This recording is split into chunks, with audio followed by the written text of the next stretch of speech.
You guys are under some fire. What does the industry do now? Well, I think, the bottom line is we want to make sure that we speak clearly and that our government and our public health officials speak clearly about what's really going on. The fire is being caused by what you were just referring to as these illnesses and disease, and that's what's really attracting a lot of attention. But what you didn't hear from the former speaker, but you did hear from the FDA, is that the root cause of these problems are not nicotine-containing products, but what they're really focused on are illicit black market THC products. And we immediately have told everybody that nobody should buy products off of the street. But we have a big concern, which is that without a clear message coming out from our public health officials, they're conflating all vaping or the use of e-cigarettes with nicotine with street-bought black market THC products. And that's it's dangerous not to send the appropriate warning, especially in this context. So this is a significant... Tony, we've seen a number of reports, though, that indicate while certainly that may be one of the culprits, it's not clear that that is the only culprit. I mean, to our last guest's point and others, and I don't know if you'd agree, we don't know yet what is causing some of these illnesses, do we? We don't know the full details, but we do know enough, according to the New York Department of Health and the FDA, which put out clear warnings which said that it's the THC products that people should stop vaping. That is the FDA statement that they put out on Friday evening. And as far as the New York Department of Health goes, they did their findings in their research, and they put out their statement last week, which said that what they found was this vitamin E acetate oil, which is being used to cut into THC wax that's extracted from the cannabis plant, and it's used to cut it to make it more soluble, perhaps more vapable.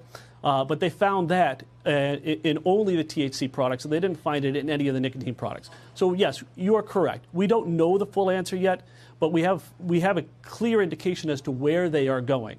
And so while we reserve judgment, if you don't properly warn, then you're sending the wrong message. And if you don't tell people about the right warning, then they're going to continue to perhaps use that product. But what's really important here is we do have a large industry that's just been threatened by this ban on flavors. And the confluence of flavor bans and what's been happening recently, there is no connection. Dr. Michael Siegel, who's a Boston Health public health professor, just came out and said there is no relationship between e-cigarette flavors and the stories that we've been hearing in the press recently. And because your viewers are business-oriented, it is important to know how big this market is and what does it mean to public health. The fact of the matter is that we did a study, and there are almost 14,000 vapor companies in the United States. Almost 12,000 of those are retail vape shops, oftentimes mom-and-pop shops, and they sell a wide variety and a diverse product range of flavored vapor products to adult smokers. You take those flavors off of the market precipitously, and what will happen is those shops will shut down. We're talking about a total economic impact of 166,000 jobs, 70,000 of which are direct retail jobs. You take those products out of the market, there is no business model for people just selling a tobacco flavor. And the real harm here is the fact that those consumers that are buying those products from them will have two options, both bad and worse. The first option is that they go back to smoking. And that's not what we're saying. It's what the FDA said in open court in June. What they said in court was that dramatically and precipitously removing vapor products from the market will lead to an increase in smoking. And the worst case is that it leads to more black market problems, because that is what the American consumers have said they will do. They'll go to smoking or go back to the black market. And that's been affirmed by public health experts that wrote a letter to the FDA, Attorney General Tom Miller from the state of Iowa, who submitted that findings to the FDA about how they have to rethink their policy.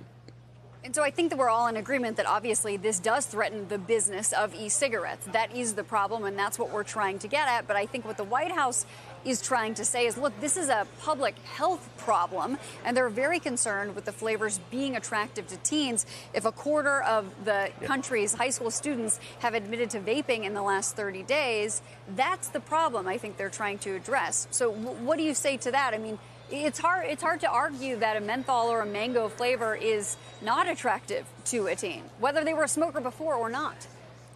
Yeah, I think the way we address it is what we talked about the last time that we were on this show, that I was on this show. I mean, we implemented our marketing standards in 2017, gave them to Commissioner Gottlieb in 2018, encouraged them to enforce aggressively on marketing issues because we think it is important. But people get really confused when they talk about flavors. number one, you need to understand, and what science shows us, is that fruit flavors, beverage flavors, things of that nature are helping adult smokers quit. Adult smokers are not interested in tobacco because that's what they're trying to move away from. And that is why they rely on a wide variety of flavors. So we have to be able to walk and chew gum at the same time in this country, and I truly believe we can do the same. By implementing a lot of tools. It's funny you say that because I'm not sure the smokers need bubble gum, right? I mean, quitting smoking is one thing, but do you really need creme brulee flavor? I mean, where is the line, Tony? That's a great question, right? So there are a number of things that we can do in terms of regulating the way flavors are marketed, and that's exactly what we're talking about. You can control what packaging, you can control the labeling, you can control what products are called, but simply ripping them out of the marketplace serves nobody, because ultimately, you and I know, everybody, I'm a teen, I'm a father with 3 teens, right? I know that teens do stupid things. Teens experiment all the time. And the numbers that we see coming from the CDC and the FDA and the NYTS survey generally show past 30-day use. Have you used the product? Have you experimented once in the past 30 days? Right. It does not mean it's not an issue, but we have to be able to address that problem without taking this tool away from adult smokers who are desperately trying to quit.